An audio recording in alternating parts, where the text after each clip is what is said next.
Je vous retrouve dans cet entretien comme convenu, en compagnie de mon cher acolyte et contributeur Arnaud Dumouche. Bonjour Arnaud. Bonjour Kevin, bonjour. Et aujourd'hui dans cet épisode, donc comme je vous ai proposé en introduction, on va voir l'Inquisition et l'ordre du Temple, autrement dit les Templiers. Donc déjà pour commencer, cher Arnaud, qu'est-ce que tu peux nous dire sur l'ère de l'Inquisition? Qu'est-ce que l'Inquisition et pourquoi l'Église catholique, parce qu'il s'agit bien de l'Église catholique quand on en parle, l'a créée? Alors, dès le début de l'Église, qui naît dans l'Empire romain, l'Église constate qu'il y a un droit dans l'Empire. C'est-à-dire que l'arbitraire, c'est la chose que les Romains ont le plus critiqué. Ils en ont eu peur. Ils ont vécu ça, par exemple, à l'époque de la première royauté romaine, et ils ne supportaient pas, c'était dans leur ADN. Et donc ils ont institué un droit, alors que les Grecs ont plutôt été bons en philosophie. Et quand l'Église est née dans cet empire, elle s'est rendue compte qu'il fallait créer aussi un droit. Un droit, c'est-à-dire qu'il puisse y avoir une possibilité d'enquête. Inquisition, ça vient de enquête. En fait, un juge d'instruction, ça s'appelle un inquisiteur dans le droit romain. Tu vois que le droit français et le droit belge sont fondés sur le droit romain. Donc il y a un juge d'instruction. Et alors, normalement, il doit y avoir possibilité pour la personne de se défendre et surtout, si elle est condamnée dans la première instance, de faire appel à une autorité supérieure. Tu vois, donc une acquisition, une possibilité de défense et une possibilité d'appel. Voilà ce que donnait le droit romain. Alors attention, quand l'Inquisition a été créée, évidemment, il n'y a pas eu la perfection que l'on voit maintenant dans le droit romain appliqué de façon moderne. Maintenant, dès le départ, quand l'Inquisition démarre avec la police et le juge d'instruction, le prévenu a droit non seulement à un avocat, mais il est prévenu qu'il peut garder le silence, et en plus il est informé des motifs sur lesquels on l'a mis en inquisition. Tu vois, c'est fondamental. Attends, je vais couper ça, ça c'est rien. À l'époque, ça ne se passe pas aussi bien. Ça veut dire que quelquefois le prévenu n'est pas informé de ce dont on l'a dénoncé. Et donc il est là, il se trouve interrogé par l'inquisiteur, et il ne sait pas ce qu'on lui reproche. Donc il se défend comme il peut, et l'inquisiteur fait son acte d'instruction. Alors tout le problème, c'est que ce droit-là, qui évite évidemment, qui permet un appel, tout dépend des hommes qui le tiennent. Et donc quand on regarde l'histoire de l'Église par rapport à l'inquisition d'Église, telle qu'elle a été fondée en particulier à partir du Moyen-Âge et à partir du pape Innocent III, on constate que des exécutions, des mises à mort de prévenus, en tout et pour tout sur toute l'histoire de l'Église, on les a calculées à 1500. 1500 condamnations à mort, ça veut dire qu'à un moment donné, le tribunal, quand il est sûr qu'il a affaire à un hérétique, et que l'hérétique refuse, alors qu'on lui indique qu'il peut changer sa doctrine, qu'on lui indique, eh bien, il ne veut pas, il est livré au bras séculier, c'est-à-dire que l'Inquisition ne peut pas mettre à mort. Il y a par contre, à un moment donné, un pape qui autorise la pratique de la torture, mais dans une époque où la torture est pratiquée partout, et tu dois savoir que la torture est pratiquée une fois, pas plus, et qu'elle ne doit jamais handicaper. Ce qui veut dire que les gens, ils préféraient nettement tomber sur le tribunal de l'Inquisition d'Église que c'est le tribunal royal. On connaît à l'époque, par exemple, des procès où quand la torture est appliquée à un prévenu, il est cassé, son corps est brisé, parce qu'on met des espèces de roues, des espèces de sabots dans les pieds, on casse les articulations, etc. Dans l'Église, c'est pas comme ça. Seulement, tu constates qu'elle a été effectivement autorisée, dans certains cas. Par exemple, le procès d'inquisition le plus connu, c'est celui de Jeanne d'Arc, où on voit bien ce qui se passe. Ça veut dire qu'elle est interrogée, elle ne sait pas quoi elle est accusée, mais elle peut se défendre. On lui propose un avocat, elle n'en prend pas.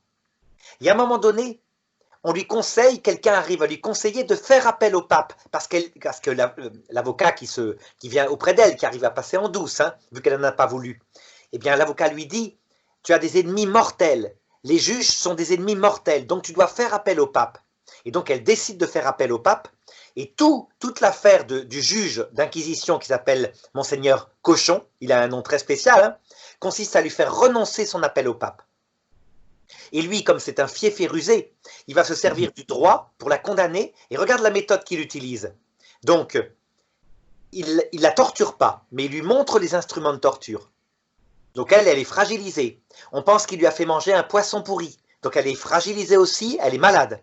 Elle est en prison, elle n'a pas d'aide, du tout. Et à un moment donné, du coup, elle accepte de se soumettre à ses juges. Pas plus que ça.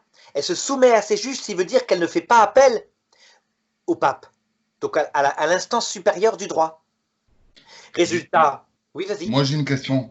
Parce que Jeanne d'Arc, tu prends le cas de Jeanne d'Arc, c'est un très, très bon exemple pour ma part. Ouais, c'est peut-être même celui qui me frappe le plus. Mais Jeanne d'Arc, il y a plein de controverses parce que des historiens dans les reportages disent que un évêque apparemment serait venu lui faire signer un document pendant sa détention et que elle a refusé, je crois, la signature de ce document et par la suite quoi, elle s'est réhabillée en homme. Et c'est ça qui lui a valu le fait d'être déclarée comme hérétique. Oui, tu vas voir. En fait, elle subit des pressions, ce qui veut dire que le droit romain qui est appliqué dans le droit canonique, là, pour le procès d'inquisition, si les hommes sont pervers, on peut le contourner. Mais c'est exactement pareil actuellement. Tu peux, par exemple, rappelle-toi l'affaire Tapie. Elle est très connue. L'affaire Tapie, donc ce gars-là, il met en vente à sa banque donc ses affaires, et la banque la vend à un copain qu'il a fondé pour pouvoir le vendre, mettons, 2 milliards, et ensuite le revendre à quelqu'un d'autre qu'il a trouvé vraiment 3 milliards, ce qui lui permet d'empocher 1 milliard dans le dos de Tapie. Donc il y a manifestement une escroquerie, puisque la banque n'avait pas le droit, elle devait déclarer la vente, mais elle avait inventé ce système-là. Donc, on voit que 3 fois de suite, les tribunaux donnent raison à Tapie.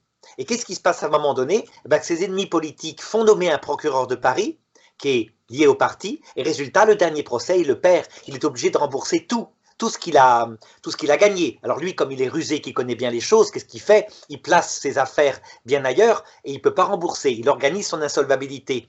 N'empêche que tu vois, il y a l'organisation qui peut être très bien en France, et puis il y a les hommes. Eh bien, c'est exactement pareil ce qui s'est passé avec Cochon. C'est-à-dire que l'Inquisition, elle est imparfaite. Il aurait dû y avoir, dès le départ, l'obligation d'un avocat de la défense. On aurait dû l'imposer à Jeanne. D'autre part, la menace de la torture est une abomination qui a disparu simplement à l'ère moderne. Mais tu te sais bien, dans les années 50, les flics, ils donnaient des gifles et des coups de bottin. Voilà, c'est comment ça se passait en France. Hein. Et ça se passait, c'était comme ça, il fallait faire parler le prévenu. Donc maintenant, non, on utilise uniquement les preuves. Et l'aveu, on considère que c'est la dernière des preuves. Donc ça progresse. À l'époque, on peut torturer une fois. Donc Jeanne d'Arc, ils l'ont impressionnée. Ils lui ont fait peur, elle avait 19 ans. Il faut bien se souvenir de ça. Et donc, à un moment donné, elle signe un papier comme quoi elle se soumet à ses juges, dont les accusations consistent uniquement dans le fait qu'elle s'habille en homme. Et le reste, on n'a pas pu le démontrer.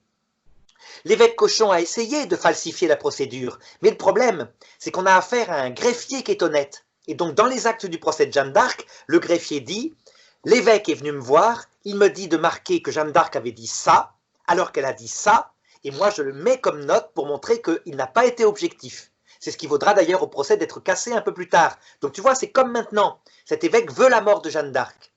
Donc ensuite, qu'est-ce qu'il fait? En échange du papier qu'elle a signé, il lui promet d'être mise dans une prison tenue par des femmes, une prison d'église. Donc c'est assez tranquille. Et il lui ment. Il la met de nouveau dans une prison d'hommes tenue par des soldats anglais qui menacent de la violer. Or, elle est habillée en jupe, donc elle peut se faire retrousser sa jupe comme ils veulent. Elle se réhabille en homme parce que ses vêtements sont là. Elle a repris courage et le lendemain, il vient constater qu'elle est retombée. Elle a trahi sa parole depuis s'habiller en homme. Elle est travestie. Donc c'est un montage. Ça veut dire qu'en fait, il pouvait l'avoir sur n'importe quel motif. Jeanne d'Arc se travestissait pas pour faire la folle. C'est parce qu'elle était soldat. Et donc, elle ne voulait pas se faire violer. C'est tout simplement parce qu'il y avait des autres choses avec des lacets. C'est pas plus compliqué que ça. Donc voilà comment la justice peut être détournée. Mais tu vois, la justice d'inquisition est en fait une justice moderne, mais ce qu'on va lui reprocher, et ce que Jésus jamais n'aurait fait, c'est là qu'on doit juger l'Inquisition par rapport à Jésus, c'est que on ne peut pas mettre à mort un hérétique. On ne doit pas. On peut inquisitionner en disant d'accord, il est hérétique, il ne veut pas renoncer à son hérésie. Et qu'est-ce qu'on faisait au début de l'Église? Quand un archevêque était hérétique, on le déposait de sa charge et puis il ne pouvait plus parler. Là, on s'est mis à exécuter 1500 personnes. Et ça, c'est impardonnable. C'est quelque chose qui, évidemment, pèse sur l'histoire de l'Église. Tu vois un petit peu. Alors, on dira, l'Église n'a exécuté personne, elle le faisait faire par le bret séculier. Oui, mais c'est la même chose. Elle le livrait à l'État. Donc, c'est la même chose. Donc, tout ce que tu racontes depuis tout à l'heure, donc, ça, c'est. Donc, l'Inquisition, moi, des sources que j'en ai tirées et des lectures que j'ai pu en faire sur le sujet. Donc, elle a été instaurée, créée durant le XIIIe siècle. Tu le disais tout à 1903, l'heure, pape Innocent III, oui, c'est voilà, c'est ça. l'institut. Avant, elle existait, il y avait des procès dès le début de l'Église, tu vois, dès le IVe siècle, mais la seule exécution qu'on a, elle a stupéfait les saints. Saint-Martin, Saint-Ambroise sont stupéfaits parce que l'empereur exécute un hérétique, un évêque hérétique. C'est la première fois, et ils sont traumatisés. Ça se faisait pas. Oui, parce que c'est contre les doctrines, enfin les doctrines, contre le message du Christ à proprement parler. Aimez-vous les uns les autres. Et là, qu'une autorité religieuse qui est censée représenter le Christ, euh, quand même, ce que j'ai lu, toi tu parles de 1500, mais je sais pas si tu parles ici en France, parce qu'il faut savoir que l'Inquisition, eh bien, elle est née en France, elle est pas née ailleurs, elle est née en France. Et du coup, ce que j'ai pu lire, moi, c'est qu'en Europe, rien qu'en Europe, parce que bon, on va y venir après dans l'entretien, mais de France, ça s'est étendu à toute l'Europe et ainsi dans la majorité des pays chrétiens. Ce que j'ai pu lire, c'est qu'en Europe, en tout cas, au plus haut de l'ère donc de l'Inquisition, j'ai lu plus de 60 000 morts, hein. Ce sont des légendes qui sont répandues par l'anglicanisme à peu près à l'époque d'Élisabeth Ier et qui ont été repris par les anticléricaux. La réalité, c'est que comme c'est un procès avec appel, et que en plus on a souvent affaire à des prêtres, à part quelques exemples qui sont mis en avant, mais des prêtres qui, par exemple, quand ils jugent une sorcière, à quoi ils la condamnent? À un pèlerinage. C'est tout. Au point que le roi Henri IV, pour te montrer un petit peu comment on confond les procès royaux et les procès des pasteurs protestants, ainsi que des rois protestants, avec l'Inquisition catholique, qui elle, justement, Oui, mais excuse-moi, hein, mais la plupart du temps, même si c'est royal, la décision elle est royale, comme tu dis. Effectivement, on a une tendance à mélanger politique et religion, comme on dit.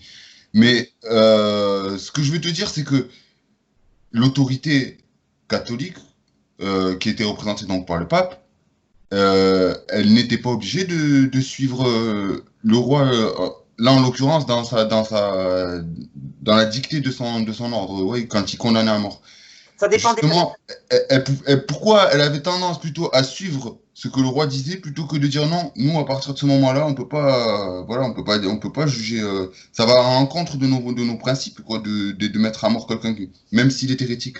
Ça dépend des périodes. Tu vois, le problème, c'est qu'on juge de choses qu'on va faire sur 1000 ans. Et donc, Oui, par exemple, quand tu regardes les procès d'église à l'époque des Mérovingiens, tu sais comment ça se passe, hein, et l'église va mettre fin à ce truc-là. Eh ben, on utilise une méthode de l'Ancien Testament. Tu mets le gars dans la rivière, s'il coule, c'est qu'il est coupable, s'il flotte, c'est qu'il était innocent. C'est débile. On voit bien.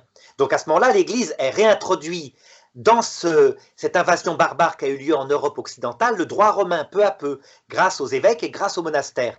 Mais cette période-là a existé, c'est une ruine à cause des invasions barbares. Quand tu regardes maintenant le XIIIe siècle, là l'Église a le pouvoir sur les rois. Donc là, tu peux vraiment condamner en disant c'est l'Église qui a livré au bras séculier. Par contre, quand tu regardes à la Renaissance, les rois se moquent comme d'une guigne de l'Inquisition. Au point qu'Henri IV, par exemple, lui, il ne veut pas de curé dans ses procès de sorcières. Il est très superstitieux, Henri IV. C'est le bon roi, Henri IV, tu sais, avec la boule au pot, là. Donc, hmm, à peu près au XVIe siècle. Eh bien, qu'est-ce qu'il fait? Parce que les inquisiteurs, quand il y a une sorcière, ils la condamnent à un pèlerinage. Ils la condamnent à se confesser ou à recevoir de l'eau bénite. Lui, il veut les brûler. Donc, on confond ça. Et les curés, à cette époque-là, sont marginalisés par rapport au procès d'inquisition. Par contre, regarde un petit peu, pour te montrer l'Inquisition, l'avantage et l'inconvénient qu'elle a. Donc, je t'ai montré les inconvénients. Pas de motif qui est précisé. Donc, la personne ne sait pas de quoi elle est accusée. L'instruction dure longtemps, tu peux être en prison longtemps. Donc, c'est très embêtant. Les pressions. Et puis, la malhonnêteté des hommes. Mais pour l'époque, c'est pas mal, quand même. C'est du droit romain. Mais regarde chez les protestants. Donc, les protestants s'envoient balader tout ce fatras. Ils disent ça au XVIe siècle. Hein. C'est des trucs inventés par l'Église. Avec l'Empire romain. Ils n'ont pas tort. Résultat, qu'est-ce qui se passe? Ben, ils font des procès d'inquisition. Par exemple, Jean Calvin, il est le chef de la ville de Genève pendant à peu près un peu moins de 20 ans. Et il fait des procès d'inquisition puisqu'il ne supporte pas les hérétiques à sa doctrine. Tu sais combien de morts Jean Calvin par procès d'inquisition où il n'y a pas d'appel puisqu'il n'y a pas de droit romain? Tu sais combien de morts il fait en moins de 20 ans? 2500 morts. ouais, quand même.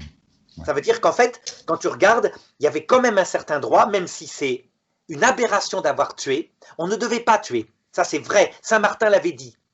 On devait, l'hérétique, tu sais, celui qui prêche n'importe quoi, qui entraîne des foules à sa suite pour les amener à n'importe quoi, qu'est-ce qu'on fait? Éventuellement, on le fait taire, on le met en exil ou on le met en prison, comme on faisait au début. Mais à cette époque-là, même le blasphème, donc, il était condamné. Le simple fait de blasphémer, pardon, tu pouvais être condamné, quoi. Ça pouvait arriver. Et le problème, c'est que quand ça arrive à la Renaissance, par exemple, l'affaire du, tu te rappelles, le chevalier de la Barre, à l'époque de Voltaire, donc 1700 et quelqu'un, Oui, effectivement, ouais. bien, le chevalier de la Barre, la seule personne qui l'a défendu, c'est l'évêque. Ça veut dire qu'en fait, l'évêque disait, mais c'est ridicule. Qu'est-ce que vous allez lui faire à ce jeune homme? Il n'a pas enlevé son chapeau, et peut-être qu'avec sa bande, il a cassé des crucifix. Mais vous allez lui faire quoi? Mais ça va pas, c'est n'importe quoi. Et ceux qui ont voulu sa mort, c'est le Parlement. Et Voltaire, il s'est attaqué à l'Église en la traitant de sectaire, alors que c'est le Parlement. Parce que le Parlement, lui, et c'était des hommes politiques dans une culture chrétienne, ils pensaient qu'ils défendaient le christianisme de cette façon-là. Les évêques étaient intelligents. Ils disaient, mais non, ce gars-là, on lui fait faire un petit pèlerinage. Il sera humilié. Éventuellement, vous lui faites porter un chapeau pointu. Comme ça, dans la rue, il passe comme ça, puis voilà, ça s'arrête. Donc, tu vois, il y a véritablement quelque chose où on mélange le pouvoir politique, l'Inquisition. L'Inquisition, par rapport au pouvoir politique, c'est un progrès à l'époque, même si les 1500 morts sont impardonnables, tout à fait, ça ne correspond pas au message du Christ. Par rapport à l'époque, c'est un progrès, et on peut dire que maintenant, l'Inquisition demeure en Occident avec les procès du juge d'instruction. C'est le droit latin qui est en Italie, en Belgique, en France, alors que le droit anglo-saxon ne veut pas de ça. Tu vois, c'est tout à fait différent. Tu l'as vu, avec, par exemple, avec le procès Strauss-Kahn, ce n'est pas un juge d'instruction qui est mandaté, hein, c'est à charge et à décharge, etc. Donc toi, en tant que théologien, quand tu dis que cette juridiction avait été créée que dans un seul but, c'est de combattre les hérésies, et que la plupart des gens peuvent constater que les inquisiteurs donc, faisaient respecter les dogmes pardon, par des peines qui peuvent aller donc, de la simple amende pécuniaire à la pénitence spirituelle ou à la confiscation de sacramentaux, voire la peine de mort. Toi, qu'est-ce que tu as à dire sur ça? Est-ce que c'est vrai? Est-ce que c'est du mythe? Est-ce que... La peine de mort a existé. Elle n'était jamais appliquée par l'Église, mais ça revient au même, c'est de l'hypocrisie de dire ça. Elle était appliquée par le bras séculier.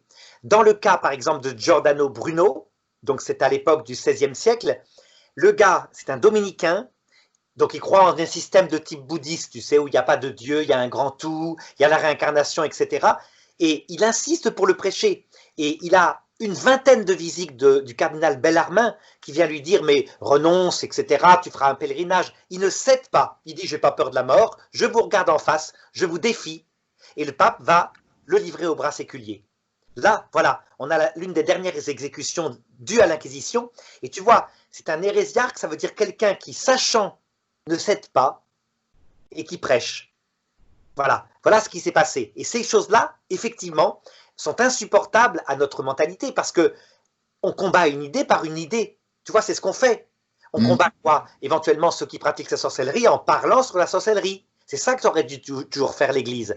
Et éventuellement, si un gars continue de faire répandre partout sa sorcellerie, eh ben on le met en prison, on l'expulse, il n'a plus le droit de parler, des choses comme ça. C'est ce qui a été fait pour Galilée. Et Galilée n'a pas risqué sa vie. Tu vois, là, parce que Galilée, on passe à une époque où enfin l'Église peut appliquer des règles qui sont cohérentes, quoi. Alors même si pour le coup, elle s'est trompée pour Galilée, puisque Galilée ne se trompait pas en science. D'accord. Merci pour ta réponse.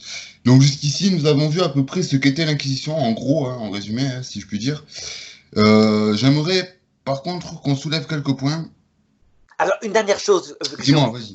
l'Inquisition, c'est que l'Inquisition espagnole, au XVIe siècle, c'est spécial. C'est pas une inquisition d'église, hein. C'est une inquisition royale. Et donc justement, là, j'allais y venir, parce que ma question était justement celle-ci. Donc, comme je disais en première partie d'entretien, je te disais que on est bien d'accord, l'Inquisition est née en France à la base. Mais petit à petit, l'Église va l'étendre justement au travers de l'Europe, pays par pays, dont l'Espagne, le Portugal, l'Italie et bien d'autres pays. Pourquoi justement prendre cette ampleur-là? C'est-à-dire pourquoi ne pas... Parce que si elle est née en France, c'est que les hérésies, je peux en déduire que les hérésies, elles étaient beaucoup plus nombreuses en France qu'ailleurs en Europe. Il y avait une grande hérésie qui était arrivée en France, qu'on appelle l'hérésie cathare, et qui consiste à dire que un démon a créé le corps, et c'est Dieu qui a créé l'âme. Et que donc, quand on donne la vie à des enfants, on travaille pour le règne du démon. C'est une hérésie qui était dans le sud de la France, qui est un petit peu de type manichéenne. Manès, c'est un prophète de l'Orient. Hein.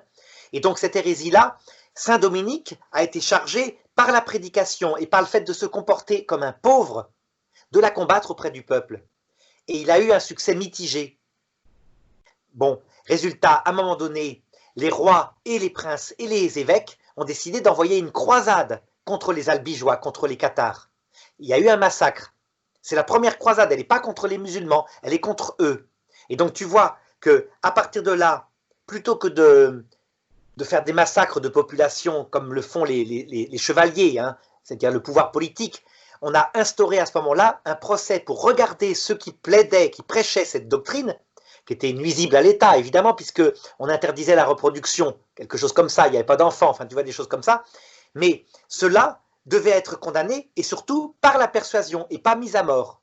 Et c'est après que petit à petit, ceux qui résistaient jusqu'à l'absurde étaient livrés au paraséculier. C'était une exigence de l'État. Donc voilà ce qui s'est passé. Et donc ça a glissé peu à peu, et ces 1500 morts, on ne peut pas les nier.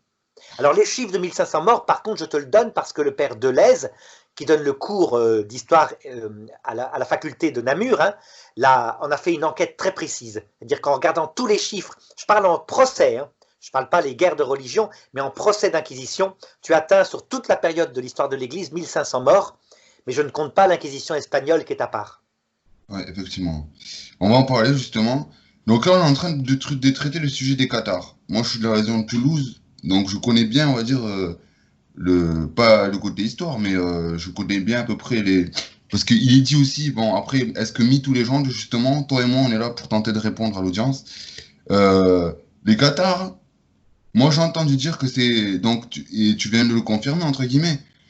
Donc, c'est une croisade qui a été envoyée contre eux. Là, une croisade, c'est quand même le pape. C'est quand même là, la haute autorité chrétienne, entre guillemets. Oui, tout à fait. Donc, Tout à fait. moi, j'ai entendu dire, par contre, que à l'époque, le préfet de Toulouse, enfin, l'équivalent du préfet de Toulouse, donc le marquis qui s'occupait de Toulouse, avait refusé de suivre justement le pape dans sa croisade. Alors, Disant, plus neutre que ça, même s'ils sont hérétiques, c'est quand même des chrétiens, quoi. il était ambigu. C'est-à-dire il était tolérant, quoi. Ce duc-là était tolérant. Le duc de Toulouse, il ne voulait pas persécuter les Cathares plus que ça. Et en même temps, il voulait garder son duché. Résultat, comme il a été jugé trop mou, il a fini par perdre son duché. Puis il l'a retrouvé à un moment donné. Hein. Donc il y a eu, tu vois, il se mêle à ça, évidemment, les chevaliers qui veulent se faire des fiefs, souvent des fils cadets de famille, donc qui n'ont pas hésité à massacrer. Quand on met des militaires, évidemment, pour quelque chose comme ça qui concerne l'Église, il faut s'attendre à cela. D'accord. Ouais, c'est pas faux non plus. Ouais. Euh, je dirais, il faut savoir aussi, mon cher Arnaud, que toutes les sources qui me sont parvenues et que j'ai pu lire, elles disent que l'Inquisition donc est née en France, ça oui, mais on relate notamment, je pense, c'est plus en Espagne, les persécutions que les chrétiens menaient entre eux-mêmes, parce qu'il faut savoir que l'Inquisition, c'était à la base, elle condamnait que les catholiques. Donc ça veut dire que tu n'étais pas catholique, tu pouvais pas être condamné par l'Inquisition, quoi. Alors l'Espagne, c'est très particulier. L'Espagne, elle est conquise en partie par l'islam, au début de l'islam, hein, et ensuite c'est la longue histoire d'une reconquête. Et donc en face, il y a des musulmans qui pratiquent le djihad. Les chrétiens n'ont jamais fait ça. Mais là, en Espagne, ils ont appris à le faire. Et ils ont commencé à employer exactement les mêmes méthodes que les musulmans. C'est-à-dire qu'ils ont appris à faire la guerre sainte, ils ont appris à menacer celui qui ne voulait pas se convertir de mort. Et tu le vois d'ailleurs, quand la reconquista de l'Espagne est finie en 1492, les soldats perdus, c'est eux qui vont aller conquérir l'Amérique. Et ils utilisent les méthodes sur les Incas. Ça veut dire que, par exemple, prendre un otage, le menacer de mort, l'obliger à livrer de l'or, etc. Des méthodes de pillage. C'est-à-dire que c'est la lie de l'armée. Et ces gens-là, pourtant, sont chrétiens matériellement, mais ils te le disent très franchement, je vais pour répandre le Christ et pour gagner de l'or. C'est quelque chose qui n'est pas du tout habituel dans un message chrétien. Jésus dit, tu ne peux pas servir le Christ et l'argent et l'or en même temps. Bon, Oui, résultat, tu vois, en Espagne, il s'est créé, après la Reconquista, une méthode calquée sur l'islam et qui a consisté à ce que les rois ont dit, vous pouvez rester dans le pays, mais si vous êtes musulman ou juif, vous devez partir. Et donc une partie sont partis au Maroc, les musulmans ont quitté, et les juifs. Mais une partie d'entre eux, qui avaient tous leurs biens, leurs maisons, etc., se sont convertis au catholicisme, tout en restant musulmans et juifs. Et donc à ce moment-là, il a commencé à y avoir une grande méfiance en Espagne contre ces gens qui étaient soi-disant catholiques et qui en fait étaient profondément juifs et qui faisaient les rites juifs. Et donc la reine d'Espagne a créé l'inquisition espagnole, qui est une inquisition politique qui se mettait à condamner ceux qui étaient en fait restés musulmans ou juifs alors qu'ils avaient prétendu devenir chrétiens. Et tu vois, elle s'est montrée féroce, pourquoi? Parce qu'elle était royale. Elle était dans le cadre d'une unité politique. Et la reine Isabelle la catholique n'a jamais été canonisée à cause de ça, parce qu'elle mêle trop l'unité d'un pays, une sorte de messianisme, quoi, avec le christianisme. C'est le gros problème. Tu vois que ça, c'est calqué sur l'islam. En islam, le roi politique est aussi le chef religieux. Oui, le calife. Ouais. Exactement. Donc c'est très spécial. Voilà. Mais habituellement, dans les autres pays européens, il y a une distinction entre le chef politique et le chef religieux. Même si quelquefois le chef religieux excommunie le chef politique, et d'autres fois c'est le chef politique, comme par exemple le roi Philippe le Bel qui donne une gifle, ça on le verra tout à l'heure avec les Templiers, au chef religieux. L'Espagne, oui. Voilà, spécial. Ah. Alors maintenant, mon cher Arnaud, j'aimerais solliciter ton attention, si je puis dire, sur l'ère de la fameuse grande chasse aux sorcières. Donc ça, tout le monde en a parlé. C'est pendant l'ère de l'Inquisition que la plupart des faits se sont déroulés, je dirais. Précise, parce que l'Inquisition, je t'ai dit, c'est de nombreux siècles, c'est 16e siècle. Le 16e siècle, oui, effectivement. Voilà. 17e, etc. Et ça s'arrête à peu près là. Sur ce point-là, qui me paraît un peu sensible, on a quand même accusé des personnes donc, de pratiquer de la magie occulte, de faire des orgies avec Satan, ou encore de conclure des pactes avec le malin. Ma question est celle-ci. Comment pouvait-on, si ce n'est que par de simples rumeurs ou des écrits de certains savants, je pense notamment au Malleus Maleficarum, que tu dois connaître, le fameux marteau des sorcières, dont les inquisiteurs ont dit qu'ils se servaient souvent pour désigner des suspects potentiels de sorcellerie. Mais comment on pouvait faire, nous autres, pour discerner le vrai du faux et condamner quelqu'un à mort, alors que s'il faut, cette personne, elle était innocente, quoi, tout simplement. Alors, d'abord, tu dois savoir que, comme toujours, ce qu'il y a de pire a été mis en avant par les ennemis de l'Église. Par exemple, le marteau des sorcières avec des tas de trucs qui sont aberrants. L'histoire, par exemple, qu'on trouvera sur une sorcière un endroit qui est insensible. Et donc, si on la pique, elle ne ressentira pas la douleur. Et donc, comme ça, on reconnaît qu'elle a fait un pacte avec Satan. Ce sont des histoires parfaitement absurdes, évidemment. Donc, ce truc-là, ça a servi à quelques inquisiteurs et on les a mis en avant. La réalité, c'est qu'en général, on regardait plutôt s'il y avait quelqu'un qui pratiquait la sorcellerie. Et à l'ère des Lumières, au XVIe siècle, les inquisiteurs, ils faisaient quoi? Une prière avec la personne, en disant, vous arrêtez tout contact avec un esprit mauvais, vous arrêtez, vous allez vous confesser, vous direz un chapelet, vous ferez un pèlerinage, et ça s'arrêtait là. Le problème, c'est que cette période-là est la période la plus superstitieuse. On dit souvent que c'est la Renaissance. En réalité, ce sont toutes les superstitions qui reviennent. Parce que saint Thomas d'Aquin, il n'est pas comme ça. Regarde par exemple saint Paul par rapport à la sorcière qui criait dans la rue « Celui-ci est un envoyé de Dieu, écoutez-le ». Tu te rappelles cette histoire? Donc oui. Elle le poursuivait, et à un moment donné, il en a complètement marre. Ça se passe à Éphèse, je crois. Hein, et il dit « Sors de cette femme », à l'esprit qui était là, et qui pourtant disait des vérités.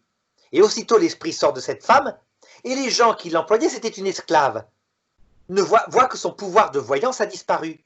Du coup, ils sont furieux. Ils intentent un procès à saint Paul pour, je dirais, pour leur avoir fait perdre beaucoup d'argent, quoi, tout simplement. Et saint Paul est chassé de la ville. Tu vois, donc ça veut dire qu'une simple bénédiction, et tous les missionnaires le savaient.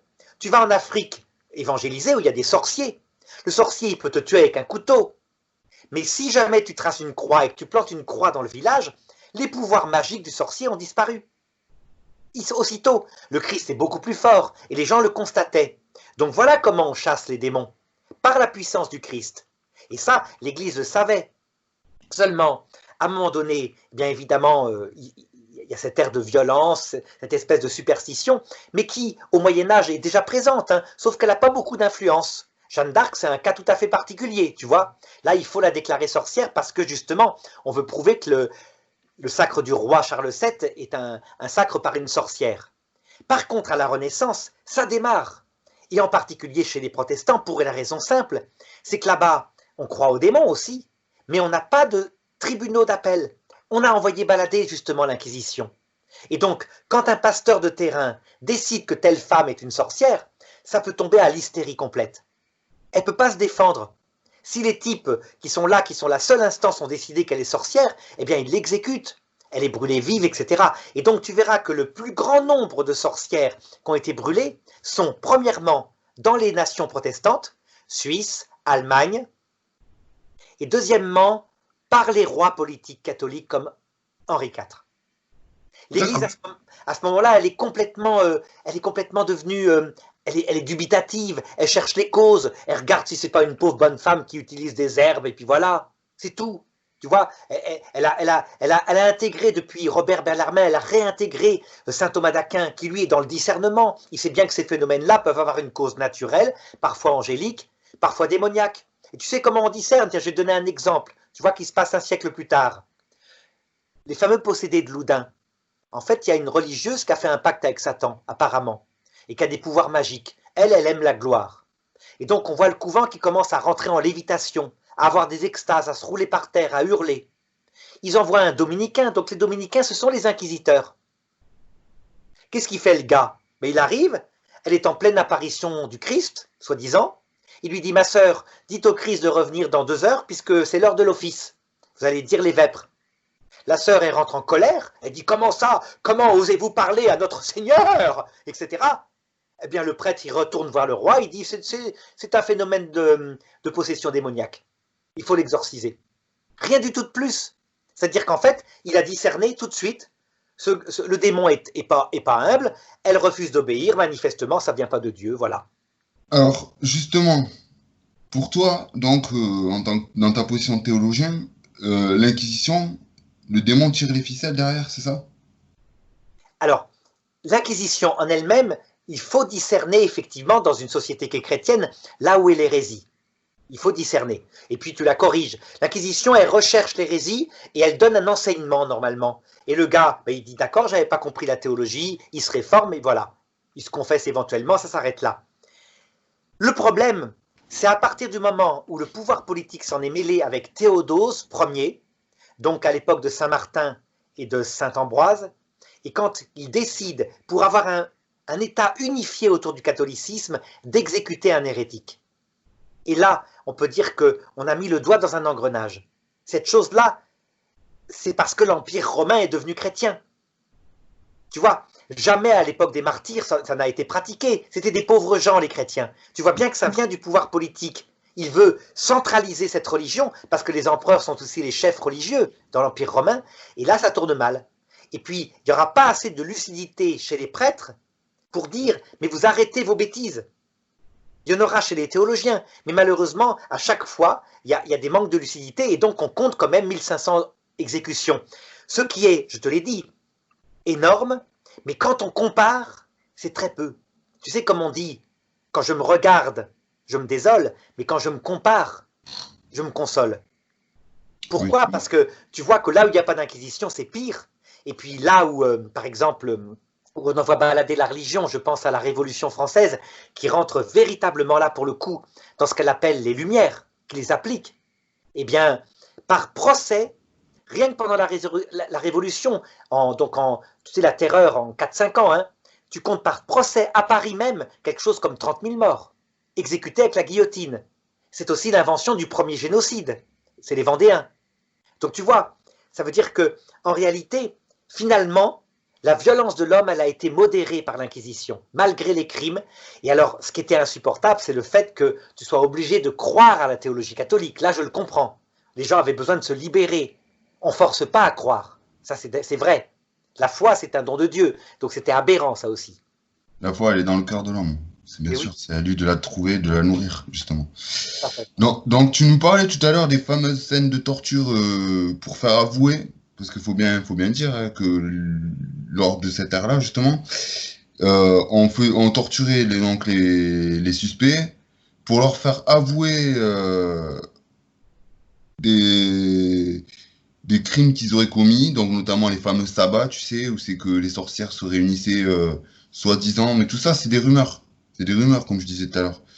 Donc, tu Alors, sais, a eu lieu. Il y a eu des inquisiteurs qui, d'ailleurs, souvent, quand ils appliquaient des choses comme ça, ont été eux-mêmes condamnés. Donc, ça a eu lieu, on ne peut pas le nier. Mais la réalité, c'est que ce n'est pas comme ça que ça se passe habituellement. Tu vois? hmm, Sauf, évidemment, là où le pouvoir royal se mêle. oui. hmm. Et ça, c'est tout Donc, à fait différent. qu'est-ce qui, comment ils pouvaient prouver qu'une femme était sorcière, en fait? C'est, oui, la torture au bout d'un moment, mais toute personne, je peux justifier ça en disant toute personne va finir par avouer parce qu'on a tous une limite, un seuil qu'on peut pas franchir, quoi. Et voilà pourquoi l'Église n'autorisait la torture qu'une seule fois, et une torture qui n'était pas invalidante, jamais. En fait, la pratique qu'utilisait l'Église, c'est la torture mentale plutôt. C'est-à-dire en fait ce qu'on utilise maintenant dans la police, du style je te mets en prison, je te laisse mariner pendant 3 semaines, et puis je t'interroge au bout de 3 semaines et tu sais pas de quoi t'es accusé. C'est Hmm. ça, c'est une torture déjà, hein, j'admets. Mais la torture physique au sens propre, avec tel qu'on le voit, les corps cassés, etc., c'est le pouvoir politique. Là vraiment, c'est impitoyable. À une D'accord. période où ça se faisait comme ça. Hein. Rappelle-toi par exemple l'exécution de ceux qui avaient fait des attentats contre les rois. C'était absolument... on les multipliait, les tortures. Ça durait des heures. Ravaillac, par exemple, on lui coupe les tétons avec des tenailles au fer rouge, etc. On l'ouvre, à la fin, on l'écartèle, tu sais, un cheval à chaque jambe et un cheval à chaque bras, etc. Ça, c'est le pouvoir royal. L'Église ne faisait pas ça. Elle n'avait même pas le droit de mettre à mort. Mais hypocritement, elle livrait au pouvoir séculier. D'accord. Voilà. Ben, merci. Donc, ben, je pense quand même que on a fait concernant l'Inquisition, que ce soit donc la chasse aux sorcières, peu importe la période, je pense qu'on a quand même fait le tour. On a quand même vu ce que c'était. Donc, on récapitule.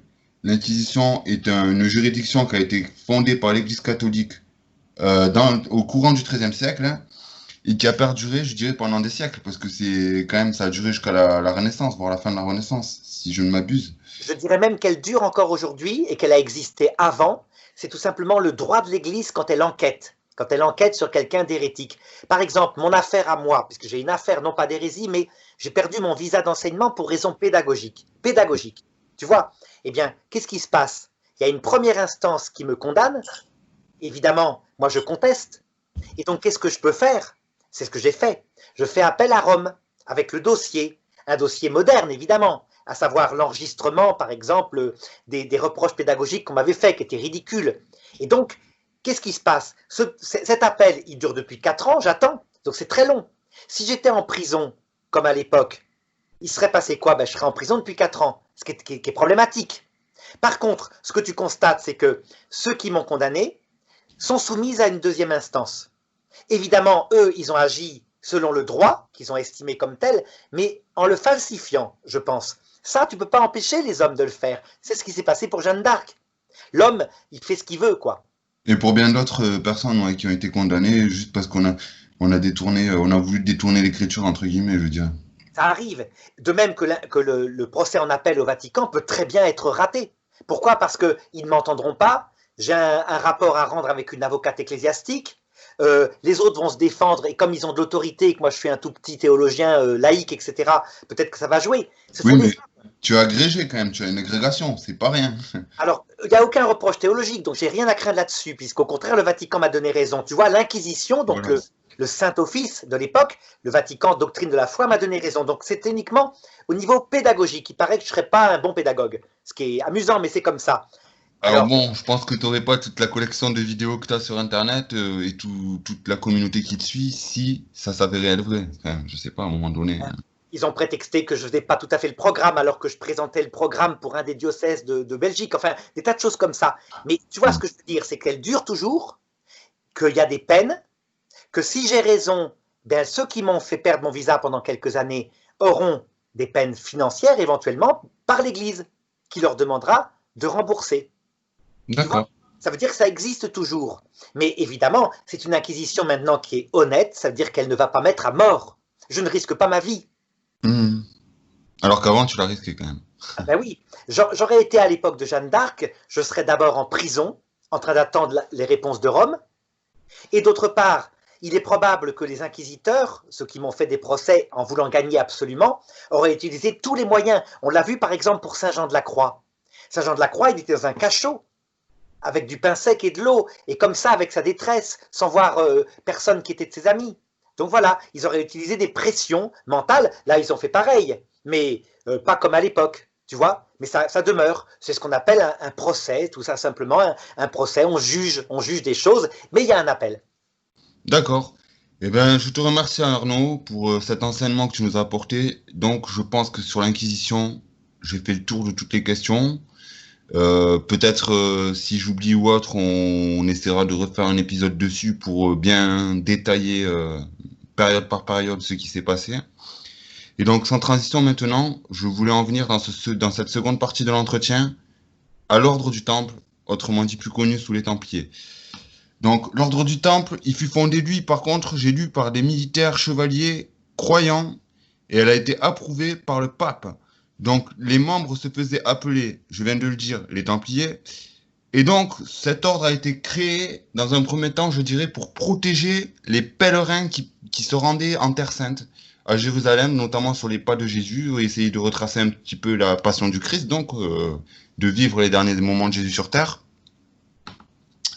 Par contre, toutefois, je te dirais, il y a beaucoup de rumeurs ou de récits que j'ai trouvé sur Internet notamment, et qui me mettent plein de doutes. Pour commencer, que peux-tu nous dire toi en tant que théologien sur cet ordre du Temple? Et est-ce que l'Église, qui l'a en quelque sorte, je dirais, approuvé, est-elle son régisseur?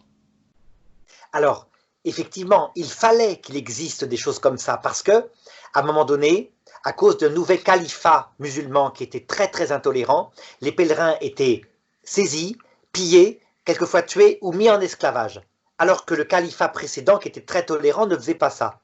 Donc à un moment donné, il faut bien accompagner les pèlerins, puisque la ville de Jérusalem appartient maintenant aux musulmans. Donc très bien, pas de problème. Tu vois, l'arme, l'utilisation d'une arme pour se défendre d'une arme physique, c'est tout à fait autorisé. Par exemple, Adolf Hitler, on ne pouvait pas le vaincre par des prières. Il fallait le vaincre aussi par des armes. C'était net. Eh bien, c'est pareil, puisque les musulmans sortent le glaive, et puisqu'ils ont le droit, eux, de faire des esclaves parmi ceux qui ne sont pas musulmans, il fallait bien les défendre. Donc l'ordre en question, ce sont des moines, des jeunes hommes qui se consacrent à Dieu, et qui en même temps aiment les armes. Donc ils ont les deux. Ils font un vœu de pauvreté, chasteté, obéissance, et en même temps, ils peuvent faire des exercices militaires, etc. Ça leur plaît, très bien, c'est adapté au temps. Puis à un moment donné, tu sais que la Terre Sainte est perdue. C'est-à-dire qu'il y a un État qui est créé d'abord en Terre Sainte, l'État de Jérusalem, et puis petit à petit, les musulmans se ressaisissent, réaffirment leurs armées, reconquièrent les terres, et donc les Templiers se retrouvent avec d'autres ordres militaires du même genre, comme les chevaliers teutoniques, etc., en Europe occidentale, avec d'énormes possessions. Pourquoi? Parce que les gens donnaient. C'était quelque chose qui tenait à cœur aux chrétiens de cette époque-là, défendre la terre du Christ, et puis plus d'action militaire. Oui, parce qu'effectivement, excuse-moi, c'est quand le calife, alors je me souviens plus trop du nom, euh, ils ont conquis Jérusalem, les musulmans, c'est ça? Oui, ils ont Et Jérusalem. c'est de là qu'est partie la première croisade, ouais, effectivement. Oui, la première croisade part de là, parce que toutes ces terres qui sont chrétiennes sont conquises par les musulmans. Tu dois savoir que l'Algérie est chrétienne. Saint-Augustin était un évêque d'Algérie. Que tous les conciles œcuméniques ont eu lieu pratiquement en Turquie, en Syrie, en Palestine, etc. Donc tu vois, ces terres-là sont chrétiennes. Et quand les musulmans conquièrent, parce que c'est un christianisme qui est souvent très très dur, qui se bat beaucoup au niveau théologique, et donc tu vois, c'est ce dont on parlait avant a lieu. Ça veut dire que quand un évêque n'a pas la bonne opinion, il est chassé violemment, dépouillé de ses biens, enfin, il y a beaucoup de violence. Résultat, l'islam arrive, alors il conquiert par des armées au départ, et puis peu à peu, il met les chrétiens en dimitude, en les obligeant pour devenir fonctionnaires à devenir musulmans. Résultat, quand il y a des phases de décadence dans le christianisme, eh bien, ils deviennent musulmans. Et peu à peu, donc, l'islam grandit jusqu'au moment où il prend Jérusalem. Donc là arrive la première croisade pour venir en aide à la fille aînée de l'Église qui s'appelle l'Empire romain d'Orient, dont le siège est Constantinople, et qui va tomber qu'en 1480, un truc comme ça, hein, d'accord. Et deuxièmement, pour reprendre les terres sur lesquelles le Christ a vécu et les mettre aux mains des chrétiens. Voilà comment ça se passe.